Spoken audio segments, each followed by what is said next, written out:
American Creation by Joseph J Ellis. This was published in 2007. This was amazing. This was a great book. It's terribly interesting.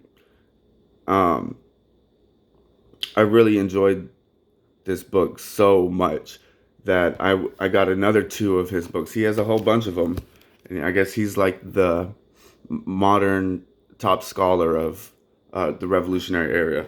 But he's also written American Sphinx about Thomas Jefferson, and then Founding Brothers. This one got a Pulitzer Prize, and this one got a National Book Award. But this one I just finished, and it was just incredible, terribly interesting, from the Revolution up to the Louisiana Purchase.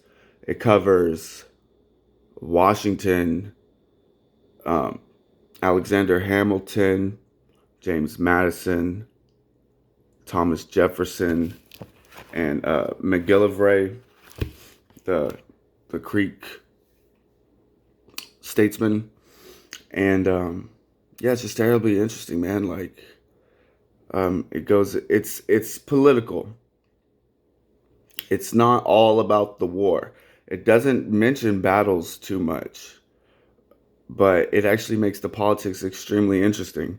I think one of the most interesting things about it was how it describes the creation of the two-party system. So the original two parties were, from my understanding, the Federalists and the Republicans.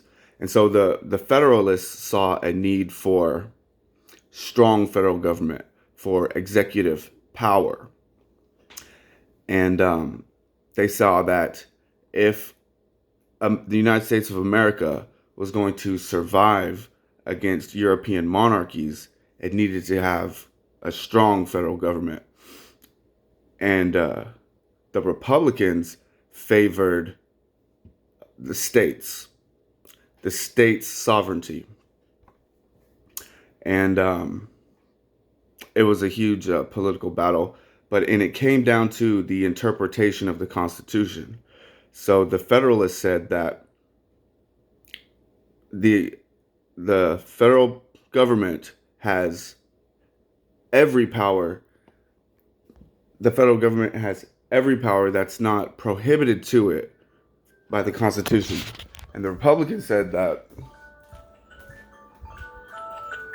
the federal government has no power except for what's granted to it by the Constitution.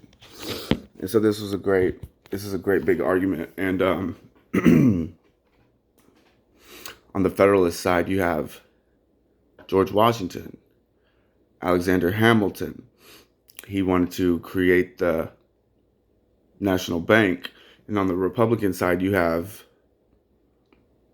James Madison, Thomas Jefferson. And actually, they switched sides.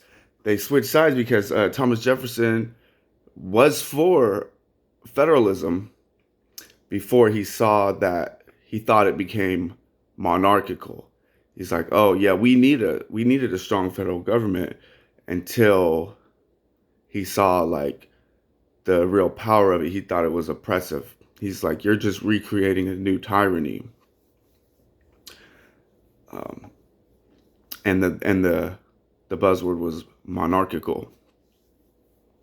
But yeah, this was a terribly interesting book. I mean, I would read it again, because it's kind of a page turner. I was just going through it and like just really fascinated by it. So maybe I didn't absorb it as well as I could.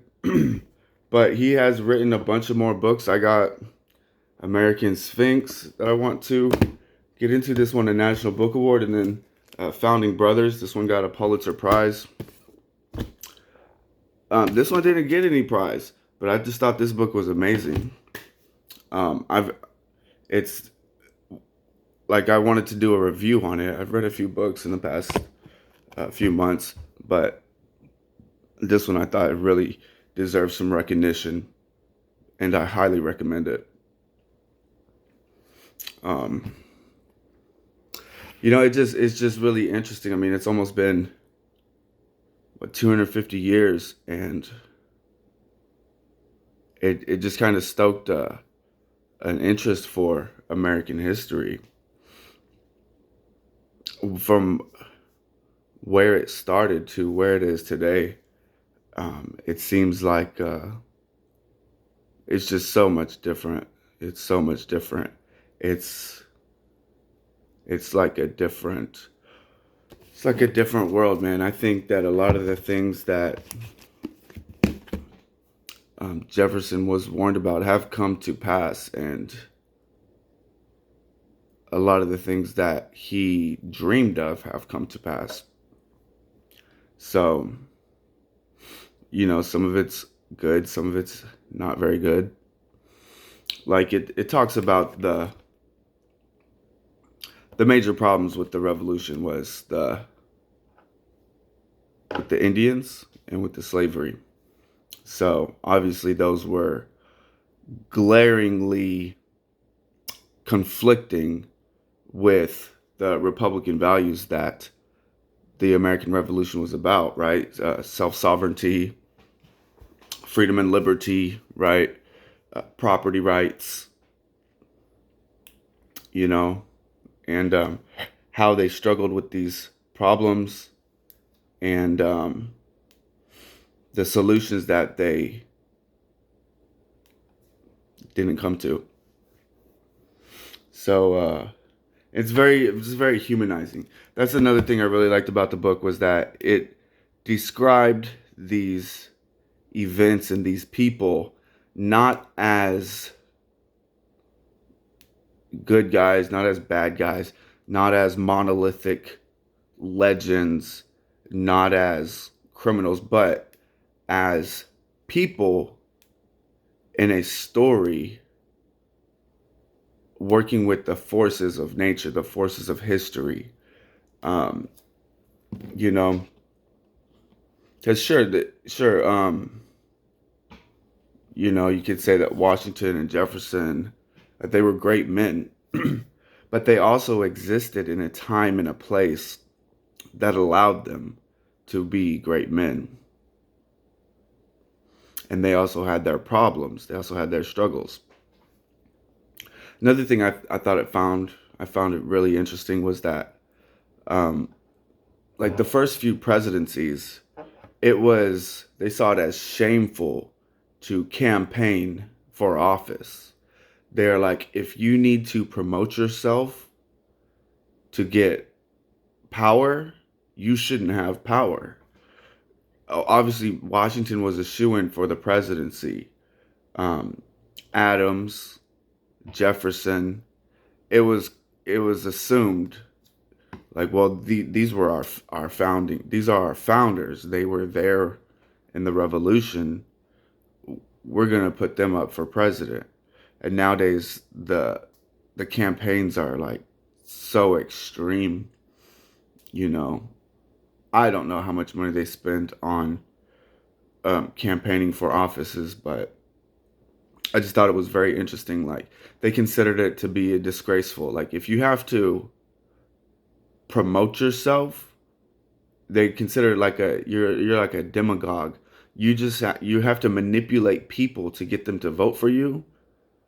You don't deserve the vote. If you desire power so bad that you have to campaign for it, you probably shouldn't have power. I thought that was very, very interesting.